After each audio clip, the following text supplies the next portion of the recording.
Broadcasting live from RISKWORLD 2022 at the Moscone Center in San Francisco, it's time for Workplace MVP, brought to you by R3 Continuum, a global leader in helping workplaces thrive during disruptive times. Now, here's your host. Hi, everyone. Your host, Jamie Gassman here, coming to you from the RISKWORLD 2022 Expo Hall in R3 Continuum's booth, our show sponsor. And joining me is Mark Hoffman from ClearRisk US Corp. Welcome to the show, Mark. Thanks, Jamie. Yeah, this is fun. Yeah, it's exciting. I'm glad you stopped by. I know we've been having fun chatting already before, but tell us a little bit about what ClearRisk does. Well, no, before I do that, I have to say why I stopped by. It's because of your producer, John's light out front that just drew me in, this beautiful on-air light that said, man, I got to learn more about that. Yeah. But no, seriously. So I'm here with ClearRisk. I was a speaker at the conference. I spoke yesterday, and we can talk about that a little bit. But ClearRisk is a risk management information system. So RMIS, we do claims and incident reporting and tracking and analytics. And I'm also helping them develop a business continuity module to help companies be more resilient. And we're here at the conference as well, down at booth 1918. And it's been a great experience. Yeah. So I know it's kind of the first time back in person after a couple years. Yeah. So, and what have you felt the vibe being, or the people you've been talking to? What are you kind of sensing from the audience? Well, the first vibe for me was before I spoke live in front of an audience yesterday. I sort of had those butterflies that you don't always get when you're in front of that Zoom screen or whatever. And a lot of the conferences that I spoke at the last couple of years, they have you pre-record it and send it in. And so it's very easy for those things to come off really flat because you're in your office by yourself and you don't have that feedback that you get from the audience. And yesterday, there were a little, some jitters maybe early on, but I had a full room, standing room only, great eye contact, people taking pictures of the screen, things like that. And you get that interaction with the audience that says, wow, it's just energetic and it really, charges you up. As far as the conference goes, it's great to see people. There have been some very clever things to draw people in. The putting contest, some of the walls, the sand sculpture, and, the on-air booth over here. Our on-air booth. That's awesome. So well done. Thank you. So talking about your presentation, tell me, what was the topic of that presentation, or kind of dive into the meat of what you were discussing? Yeah, I sort of took a different approach, and it's a risk that everybody's thinking about, and it's cybersecurity. And so I spent 20 minutes yesterday talking about how to effectively communicate if you've been the victim of a cyber attack. And really, to kind of narrow it down to the main nuggets, it's basically three things. If you need to communicate to external stakeholders or to the public or even to your employees, it really needs to start with the fact that you have to own it. You have to tell the truth. You have to explain what happened, admit what happened. And this applies really to any type of crisis, not just a cyber attack, but basically just come out and say, listen, this is what's happened. And tell the truth. Whatever that initial statement is, it has to stand up to fact-checking, right? We live in a world right now where everybody... I was at the ball game last night. I went down to a Giants game, and I was sitting next to a woman who said to me, oh, yeah, I was in Toronto once. And I said, oh, what were you doing? And she said, well, I was filming a movie there. And so I said, well, that's kind of cool. And I asked her what the movie was, and she told me what her role was. And then when we turned away from each other, what did I do? I Googled it, right? Just to make sure that, is this woman legit? Like, was she really in that movie? And she was, and it was really kind of cool. So whatever statement you make has got to stand up to that fact checking, which is, real time. The next thing is add some context to what you just told me. And in the example that I used yesterday, company came out and they admitted that they had, executed on an email that they shouldn't have, but then they added appropriate context. Look, our servers were not breached. User data was not compromised in this, and that's important context. And then the third thing is talk about what you learned from it and what you're going to do different going forward. And if you can do those things, and it's so different than, the average celebrity apology. right? You can do those things. This is what happened. We admit that it happened. If necessary, apologize for it happening. Add some good context to it, and then talk about, well, what did I learn? This is what we're going to do different going forward. That's a winning formula for communicating effectively. Yeah, I love it. I feel like those are kind of like this, the go-to for when you make a mistake, right? In a way. Like, I mean, that's what I tell my employees. I live by that. I had a boss very young in my career. Mistakes are going to happen. Issues are going to happen. Cyber risk could happen. Right. It's how you respond to it and, address it, accept, ownership or responsibility, and then what are you going to do to make sure it doesn't happen going forward? So I love that you brought that up into that presentation, because I feel like that those are just standards you should live by. But right. Yeah. And it was interesting. Somebody asked a question right at the end. They said, yeah, but big corporations lie. And so I said, yeah, okay, but we need to influence that, right? We need to change that culture. We need to make sure that we come at this from the standpoint that your answers have to stand up to fact checking. Otherwise, you're just going to make it worse. Oh, absolutely. When I think of, in addressing a comment like that, it's like, yeah, but in today's world, the truth is eventually going to come out. Right.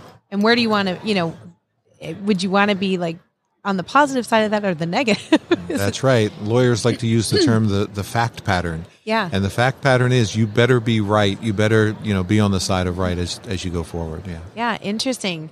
So I understand in talking to you, you also do a podcast, which is exciting. I love having other fellow podcasters on our podcast with us. Tell me a little bit about what you do there. Yeah. So the podcast is called The Resilient Journey, and it is sponsored by ClearRisk. And you can find us anywhere that you find podcasts, Spotify, Google, and Apple Podcasts and all that stuff. And basically what we do is we focus on resilience, whether it's business resilience, organizational resilience. We talk about cyber risk and things like that. But we're also starting to talk a little bit more here about personal resilience. And there's some very interesting stories. I've talked to some folks who, one of my favorites was a guy called Vince Davis. I love him to death. He's from Chicago, and he's in the emergency management field. And he talked about racial inequity in the emergency management industry. And he said, Mark, I've been doing this for over 20 years. And he said, I know, and I can list for you all of the other people in our industry who are black. And do I have time to tell the story I mentioned before? Keep going. Yeah. He said, hey, one of the things you have to realize is the privilege that you have that you're not aware of. He said, when you back out of your driveway in the morning to go to work, you're Mark or you're Jamie or he's John. He said, I back out of the driveway in the morning and I'm black. And that's how I'm viewed on the way to work, at work, and on the way home from work. And it's things we don't think about. And so I've interviewed him, and I love that one. I interviewed a guy from the UK who lost a family member and talked about the struggles of trying to come to work with that burden. And it really kind of ties into what you're doing. Mm-hmm. And he wrote an article, what do you do when the resilience person or the continuity person can't continue? Mm. How do you deal with that? And he talked about the first step, the hardest step, was needing to say, I need help.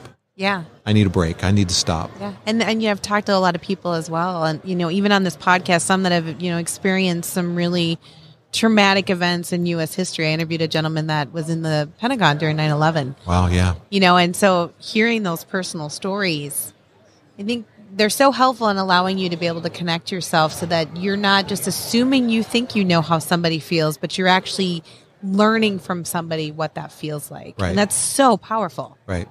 I interviewed a guy a couple of weeks ago. Sean Van Slyke is his name. He's the CEO of a company called SEMO Electric Cooperative or something like that. He's in Missouri. And he does a thing called the Friday Feature, and it's a 1-minute positive little story, and he puts it up on LinkedIn, he puts it on YouTube, and he's really affected my life. Like, I don't want to maybe go as far as to say, well, he changed my life, but he certainly influenced me to be more positive. And that's what we need right now, right? There's so much division in our world, and there's so much hatred and anger and frustration. And I was in the Frankfurt airport a couple of weeks ago, and I was on the phone with my wife, and our granddaughter had gone to the hospital. She had a really high fever. I was trying to talk to her, and I couldn't hear her. And I just walked off to sort of a corner area.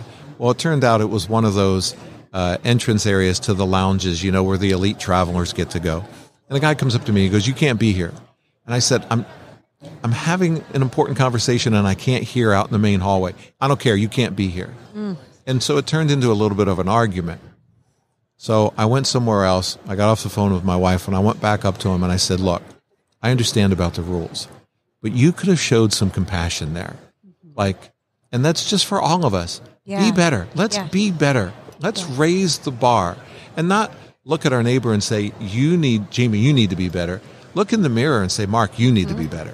Yeah. And that's where it needs to start. Yeah. It's like you see a lot of those LinkedIn posts about, understanding that somebody might be going through something that you're not aware of. Right. And how do you show that compassion all the time? Because you might be the difference in somebody's life that day by just being kind. Yeah, you might be. Yeah. You might be. So. I had mentioned to you that one of my interviews, a good friend of mine who went through some childhood trauma, and now, after a long struggle and an attempted suicide, now she helps women who have been through similar things. And she told me during the interview, she said that 4 people have come up to her and said, I was suicidal too. I had a suicide plan. But because of my conversations with you, I don't feel that way anymore. And, that's impact and that's leadership and that's what we're about and that's what we need to try to do. Yeah, I love that conversation. It's kind of like we can make that difference in someone's life just by being human and compassionate and caring. So I love that. Great. You like to ask questions just I do, right? Yeah. And you get a charge out of when you ask a really good question, right? When a guest says to you, "Oh, I love that question." Yes. I'm like, "Oh, I did good." Yeah, that's right. Or I have insight. I think I understand what you're talking about. Mm-hmm. I asked Tracy, who's the guest I'm talking about, and that's the episode that's coming up this week, by the way. I said to her, "Okay, well, I've never been through anything like this. What would you say to me? How can I help? What do I do?" And she goes, "Oh, nobody's ever asked me that before." And that's how you know it's a good question. Right? Oh, absolutely. I actually had a gentleman on my show one time who'd been, he had bipolar. Oh. And I asked him, because he talks about when you tell people that you have bipolar, they always go, "I'm sorry." He goes, "That's not what I want to hear." Oh. My next question was, "Well, what do you want to hear? What can we say? Because we don't know what you feel." Right. Teach us. Teach us. Yeah.